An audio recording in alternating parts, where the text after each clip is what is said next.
நாம் ஒரு பொருளையோ அல்லது அனுபவத்தையோ பெறுவதற்காக மிகவும் முயற்சிகளை செய்கிறோம். ஆனால் அது கிடைத்த பிறகு அதை உணரவோ ரசிக்கவோ எந்த முயற்சியும் எடுப்பதில்லை. பாராட்டுதல் அப்ரிசியேஷன் என்பதை பழகுங்கள். அது நம் வாழ்க்கையை மேலும் அர்த்தமுள்ளதாக மாற்றுமானால் ஒன்றை பாராட்டுவதற்கு முன்பாக ஒரு நிமிடம் அதை உணர்ந்து பின் பாராட்ட வேண்டும். அதனால்தான் அப்ரிசியேஷன் ஒரு மிகச்சிறந்த மைண்ட்ஃபுல்னஸ் பிராக்டிஸ் ஆக இருக்கிறது. இந்த பிஸியான வாழ்க்கையில் நாம் எதையும் ரசிக்காமல் ஓடிக்கொண்டே இருக்கிறோம். இது நம்முடைய மொபைல் போன்கள் அல்லது டிஜிட்டல் சாதனங்கள் மீது உள்ள ஆசை காரணமா?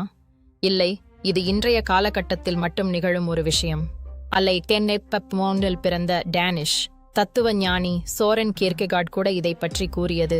பலரும் இன்பத்தை நோக்கி ஓடுகிறார்கள், ஆனால் அது கிடைத்த பின்பும் அதை தாண்டியும் ஓடுகிறார்கள்.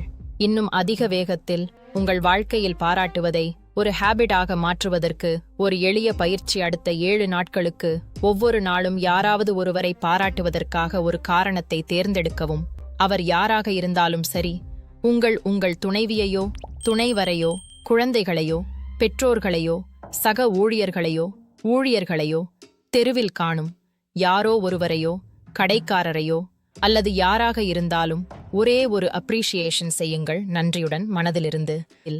உங்கள் வாழ்க்கையை அழகாக மாறும். Appreciate everyone.